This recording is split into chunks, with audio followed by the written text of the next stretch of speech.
इन दिनों देश में यूनिफॉर्म सिविल कोड को लेकर राजनीति तेज हो गई है। कुछ पार्टियां इसका समर्थन कर रही है तो कुछ इसका विरोध कर रही है। अब इस पर यूपी के उप मुख्यमंत्री ब्रजेश पाठक का बयान सामने आया है। ब्रजेश पाठक ने कहा है कि यूसीसी देश की जनता की मांग है। मीडिया से बात करते हुए ब्रजेश पाठक ने कहा कि बीजेपी शुरू से ही देश में यूसीसी पर विचार कर रही थी। अब समय आ गया है कि देश में समान नागरिक संहिता लागू की जाए।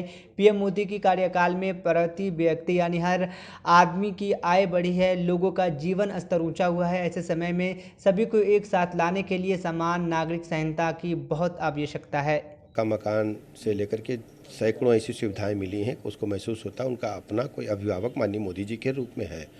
अब ऐसे समय में सबको साथ लाने के लिए समान नागरिक संहिता की आवश्यकता बहुत अधिक है। तो इसके साथ ही कि जो भी त्यौहार मनाए जा रहे हैं बहुत हाँ, सच्चाई ये है कि उत्तर प्रदेश में कानून का राज बहुत मजबूत हुआ है। सभी त्यौहार अपने गंगा जमुनी तहजीब के साथ हम लोग भाईचारे के तहत मना रहे हैं। महाराष्ट्र के धुले में बड़े हादसे की खबर है। मिली जानकारी के मुताबिक मुंबई आगरा हाईवे पर ब्रेक फेल होने की वजह से एक ट्रक ढाबे में जा घुसा। मंगलवार सुबह हुए इस हादसे में कम से कम 9 लोगों की मौत की सूचना मिली है, जबकि 20 से ज़्यादा लोग जख्मी बताए गए हैं। सभी घायलों को नज़दीकी अस्पताल में भर्ती कराया गया है। पुलिस के मुताबिक मरने वालों की संख्या बढ़ सकती है। पुलिस के मुताबिक हादसा सुबह करीब 10 बजे मुंबई के 30 किलोमीटर दूर स्थित धुले जिले के पलासनेर गाँव के पास हुआ।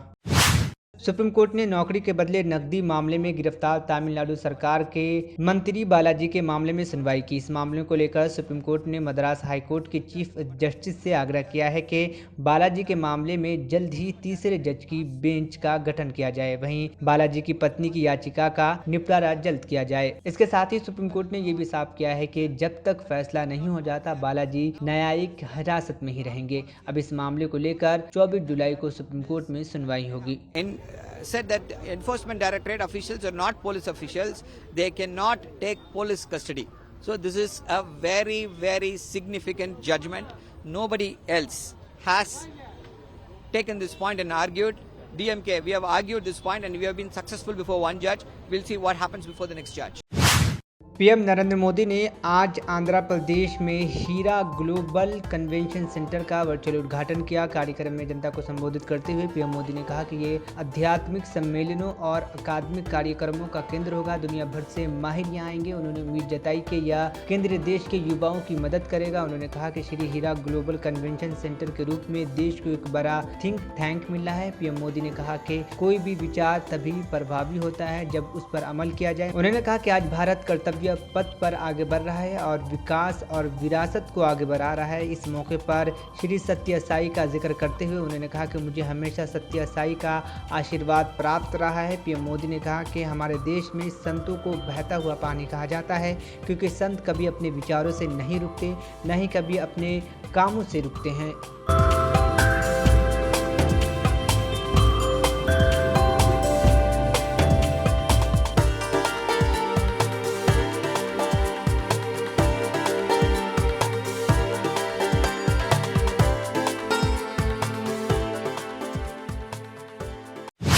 पार्टी में बगावत का झंडा बुलंद करने के बाद अजित पवार एक और बड़ा कदम उठाने जा रहे हैं। महाराष्ट्र में राजनीतिक उथल पुथल के बीच राष्ट्रवादी कांग्रेस पार्टी में कब्जे की जंग शुरू हो गई है। शिंदे सरकार में शामिल होने के बाद अजित पवार मुंबई में महाराष्ट्र मुख्यालय के सामने नए एनसीपी कार्यालय का उद्घाटन करेंगे। राष्ट्रवादी पार्टी का ये नया ऑफिस मुंबई में महाराष्ट्र सरकार के मुख्यालय के पास स्थित होगा। इसका नाम राष्ट्रवादी भवन रखा गया है। मीडिया रिपोर्ट के मुताबिक डिप्टी सीएम अजित पवार नए ऑफिस का आज उद्घाटन करेंगे। बता दें कि राष्ट्रवादी कांग्रेस पार्टी का वर्तमान ऑफिस अभी मुंबई के ब्लाड स्ट्रीट में स्थित है। अजित पवार और उनका खेमा ये दावा कर रहा है कि उन्होंने पार्टी तोड़कर कोई गुट नहीं बनाया है, बल्कि वे वही पार्टी है। लेकिन नए ऑफिस ने इस दावे पर कई सवाल खड़े कर दिए हैं। हाँ, लेकिन अजित खेमे में अभी तक नए ऑफिस को लेकर कोई बयान सामने नहीं आया है। महाराष्ट्र के राजनीतिक घटनाक्रम के बाद अब कर्नाटक की संभावनाओं को लेकर दो दिग्गजों ने प्रतिक्रिया दी है। पूर्व मुख्यमंत्री और बीजेपी के वरिष्ठ नेता बीएस येदियुरप्पा और सीएम रह चुके एचडी कुमारस्वामी ने कुछ ऐसे बयान दिए हैं जिससे कर्नाटक में भविष्य में दोनों की पार्टियों का गठबंधन की संभावना हो सकती है। न्यूज एजेंसी एएनआई के मुताबिक बीएस येदियुरप्पा ने मंगलवार यानी आज कहा कि HD कुमारस्वामी जो भी कह रहे हैं वो एकदम सच है और मैं उनके बयान का समर्थन करना चाहूँगा। भविष्य में कुमारस्वामी और हम साथ मिलकर लड़ेंगे। कर्नाटक में नेता प्रतिपक्ष कौन होगा, इस सवाल पर मीडिया से बातचीत के दौरान BS येदियुरप्पा ने प्रतिक्रिया दी। उन्होंने कहा कि राज्य में नेता प्रतिपक्ष के लिए नाम पर मंगलवार यानी आज शाम या कल बुधवार तक मोहर लग जाएगी। 1 week we will go around in the state and entire state in each district we are going to start agitation. So DK Shivkumar says that BJP doesn't have any other work, that's why they're protesting. They're only going to highlight the schemes of the Congress party. He's just reacted at the assembly. Foolishness.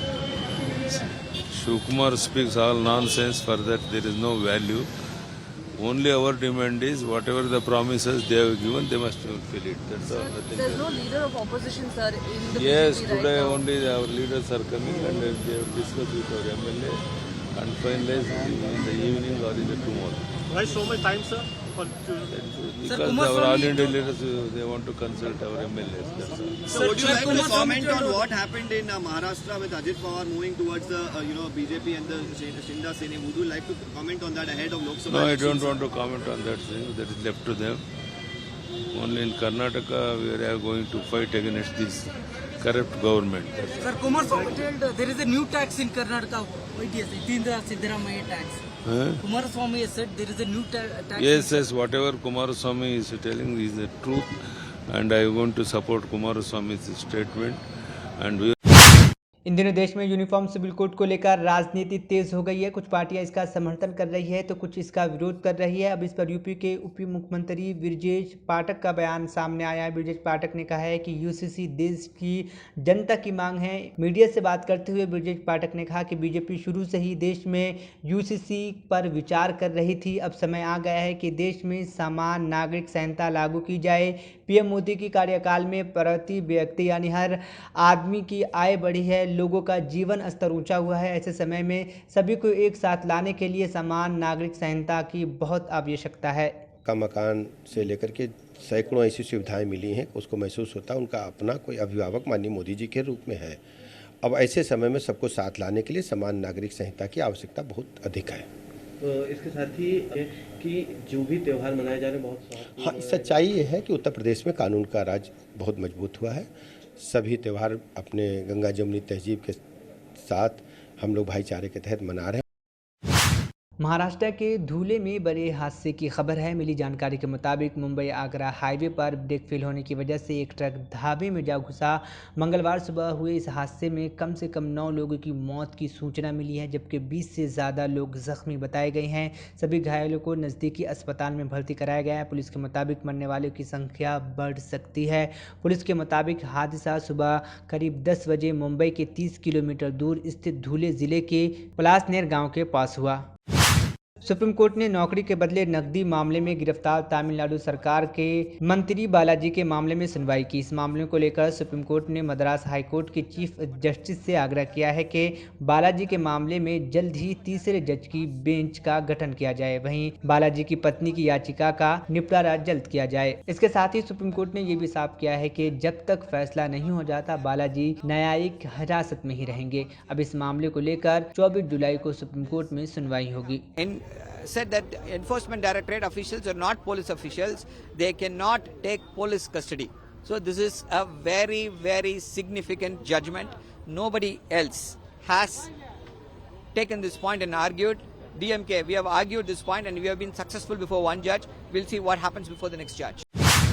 PM Narendra Modi ने आज आंध्र प्रदेश में हीरा global convention centre का virtual उद्घाटन किया। कार्यक्रम में जनता को संबोधित करते हुए पीएम मोदी ने कहा कि ये आध्यात्मिक सम्मेलनों और अकादमिक कार्यक्रमों का केंद्र होगा। दुनिया भर से माहिर यहाँ आएंगे। उन्होंने उम्मीद जताई कि यह केंद्र देश के युवाओं की मदद करेगा। उन्होंने कहा कि श्री हीरा ग्लोबल कन्वेंशन सेंटर के रूप में देश को एक बड़ा थिंक टैंक मिला है। पीएम मोदी ने कहा कि कोई भी विचार तभी प्रभावी होता है जब उस पर अमल किया जाए। उन्होंने कहा कि आज भारत कर्तव्य पथ पर आगे बढ़ रहा है और विकास और विरासत को आगे बढ़ा रहा है। इस मौके पर श्री सत्य साई का जिक्र करते हुए उन्होंने कहा कि मुझे हमेशा सत्य साई का आशीर्वाद प्राप्त रहा है। पीएम मोदी ने कहा कि हमारे देश में संतों को बहता हुआ पानी कहा जाता है, क्योंकि संत कभी अपने विचारों से नहीं रुकते, न ही कभी अपने कामों से रुकते हैं।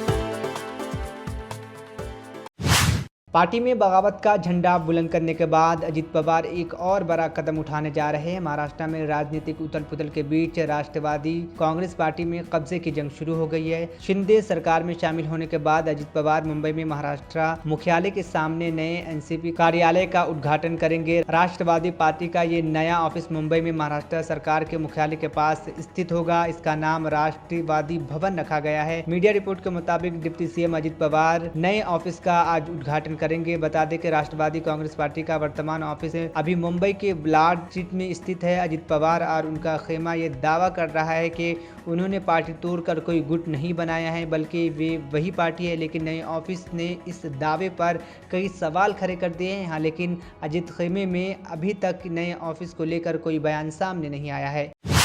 महाराष्ट्र के राजनीतिक घटनाक्रम के बाद अब कर्नाटक की संभावनाओं को लेकर दो दिग्गजों ने प्रतिक्रिया दी है। पूर्व मुख्यमंत्री और बीजेपी के वरिष्ठ नेता बीएस येदियुरप्पा और सीएम रह चुके एचडी कुमारस्वामी ने कुछ ऐसे बयान दिए हैं जिससे कर्नाटक में भविष्य में दोनों की पार्टियों का गठबंधन की संभावना हो सकती है। न्यूज एजेंसी एएनआई के मुताबिक बीएस येदियुरप्पा ने मंगलवार यानी आज कहा कि एचडी कुमारस्वामी जो भी कह रहे हैं वो एकदम सच है और मैं उनके बयान का समर्थन करना चाहूंगा। भविष्य में कुमारस्वामी और हम साथ मिलकर लड़ेंगे। कर्नाटक में नेता प्रतिपक्ष कौन होगा, इस सवाल पर मीडिया से बातचीत के दौरान बीएस येदियुरप्पा ने प्रतिक्रिया दी।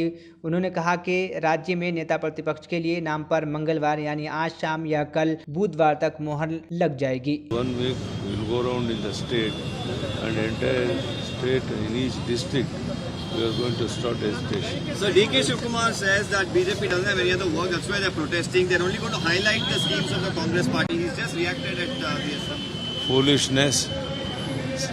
Shivkumar speaks all nonsense. For that there is no value. Only our demand is whatever the promises they have given, they must fulfill it. That's all. Nothing There's else. no leader of opposition, sir, in the Yes, BJP today right now. only our leaders are coming and they have discussed with our MLA and finalize in the evening or in the tomorrow. Why so much time, sir? Because Kumaraswamy- our all India leaders, they want to consult our MLAs. That's all. So would you Sir, like to Kumaraswamy comment on told- what happened in Maharashtra with Ajit Pawar moving towards the BJP and the Shinda Seni? Would you like to comment on that ahead of Lok Sabha? No, I elections? don't want to comment on that thing. That is left to them. Only in Karnataka we are going to fight against this corrupt government. That's all. Sir, Kumaraswamy told there is a new tax in Karnataka. What do you say? Tindra Siddaramaiah tax. Huh? Kumaraswamy has said there is a new tax. Yes, whatever Kumaraswamy is telling is the truth, and I am going to support Kumaraswamy's statement, and we